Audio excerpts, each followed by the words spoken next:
కాబట్టి అట్లాంటి పరిస్థితుల్లో ఒంటిగా ఉండటం కంటే సహకరించినప్పుడు ఆ సంఘం ఎలా ఉంటుందంట, వృద్ధి పొందుతుంది.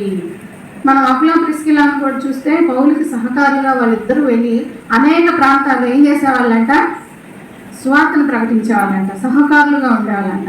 ప్రిస్కిల్లాకి ఉన్న ఒక మంచి లక్షణం ఏంటంటే, ఏదైనా ఒక ఊరు వెళ్ళింది అనుకోండి, ఉదాహరణగా స్త్రీలంగా మనం కొంత బిడియపడతాం, తొందరగా కొత్త వ్యక్తులతో మాట్లాడాలని, అవునా కాదా, బిడియపడతాం లేదంటే జంకుతాం. కానీ ప్రిస్కిల్లా, సహోదరి అయిన ప్రిస్కిల్లా మాత్రం భయపడకుండా ఏం చేసేదంటే ఏ ఊరు వెళ్ళినా కూడా వాళ్ళతో మాట్లాడుతూ ఉండేదంట. కాబట్టి అట్లాంటి ధైర్యం, తెగువ మనకి ఉండాలి. ప్రస్తుతం ఈ పరిస్థితిలో జ్ఞానంగా కలిగి కూడా మనం నడుచుకోవాలి.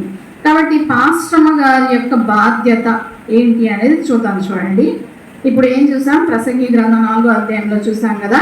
ఇప్పుడు పాస్టమ్మ గారి యొక్క బాధ్యతలు చూద్దాం. తీతుకు రాసిన పత్రిక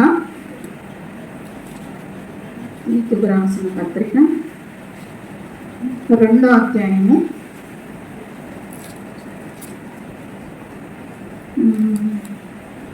1 నుంచి చదువుతున్నాను. చూడండి,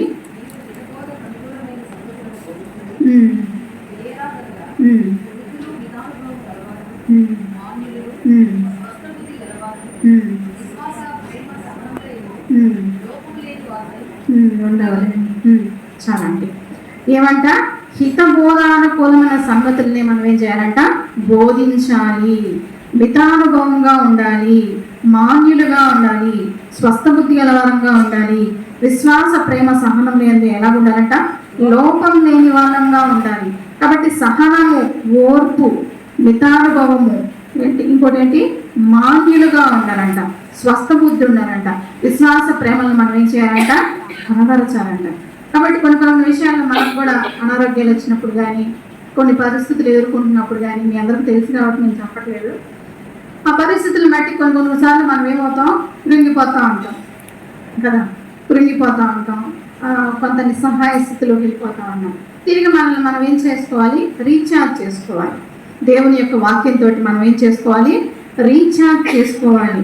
కాబట్టి ప్రియమైన సేవకురాలంగా మీ అందరికీ నేనంటే అన్ని విషయాల్లో ప్రభువుకి అప్పగించుకుంటా. అపోస్తలుడైన పౌలు కూడా చెప్తాడు కదా, సంఘాలు మీరు నమ్మిన ప్రభువుకి వీళ్ళని ఏం చేశాను, అప్పగిస్తున్నాను అని.